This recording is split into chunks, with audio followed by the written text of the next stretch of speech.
148 kilometre গতির একটা yorker যখন স্ট্যাম্প ছিটকে দেয় তখন বোলার হিরো হয়, কিন্তু সেই একই বোলারের একটা আপাত নির্দোষ মুভমেন্ট যখন ফাইনালের মঞ্চে প্রতিপক্ষকে রাগে অন্ধ করে দেয় তখন সেটা আর শুধু 22 গজের ক্রিকেট থাকে না, হয়ে যায় পিওর মাইন্ড গেম। PSL 2026-এর ফাইনাল। লাহোরের গ্যালারিতে তখন তিল ধারণের জায়গা নেই। হায়দ্রাবাদ কিংসপেন বনাম পেশোয়ার জালমি। টসে জিতে ব্যাট করতে নামা কিংসপেন হয়তো ভেবেছিল স্কোরবোর্ডে রানের পাহাড় গড়বে। 12.6 কোটির সাইম আইয়ুব এক প্রান্তে মাটি কামড়ে পড়েছিলেন ঠিকই। 54 রানের একটা ইনিংসও খেলেছেন, কিন্তু খেয়াল করলে দেখবেন শুরুর 13 বলে 29 রান করার পর পরের 41 বলে তার ব্যাট থেকে এসেছে মাত্র 25 রান। ডট বলের চাপ আর পার্টনার হারানোর হতাশা তাকেও কাবু করে ফেলেছিল।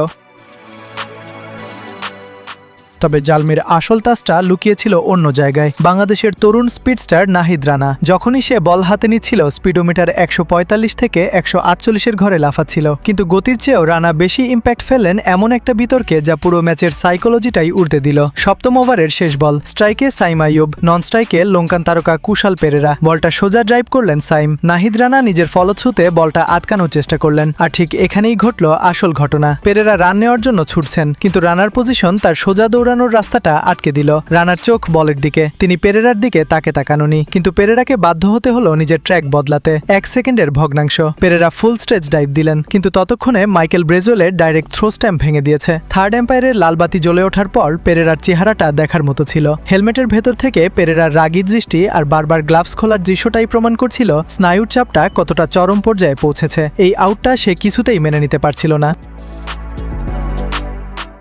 পেরেরার ওই আউটের পরই যেন কিংসপেনের মেরুদণ্ডটাই ভেঙে গেল। 71 রানে 2 উইকেট থেকে একটা টিম কিভাবে তাসের ঘরের মতো ভেঙে 129 রানে অল আউট হয়ে গেল তার নিখুঁত স্ক্রিপ্ট লিখে দিয়েছেন এই রানা। পরের ওভারেই গ্লেন ম্যাক্সওয়েল মাঠে এলেন। ম্যাক্সওয়েল লেগ সাইডে সরে জায়গা বানাতে চেয়েছিলেন, কিন্তু রানার গতির কাছে হার মানলেন। 0 রানে ক্যাচ তুলে প্যাভিলিয়নে ফিরলেন। ম্যাক্সওয়েলের চোখে মুখে তখন অবিশ্বাস। রানা এখানেই থামেননি। কিছুক্ষণ পর হুনাইন শাহকে করা তার 148 কিলোমিটারের ওই আনপ্লেয়েবল ইয়র্কারটা যখন স্ট্যাম্পের মাঝখান দিয়ে গলে গেল তখন কিংসপেনের ড্রেসিং রুম বুঝে গিয়েছিল ট্রফিটা তাদের হাত ফসকে যাচ্ছে।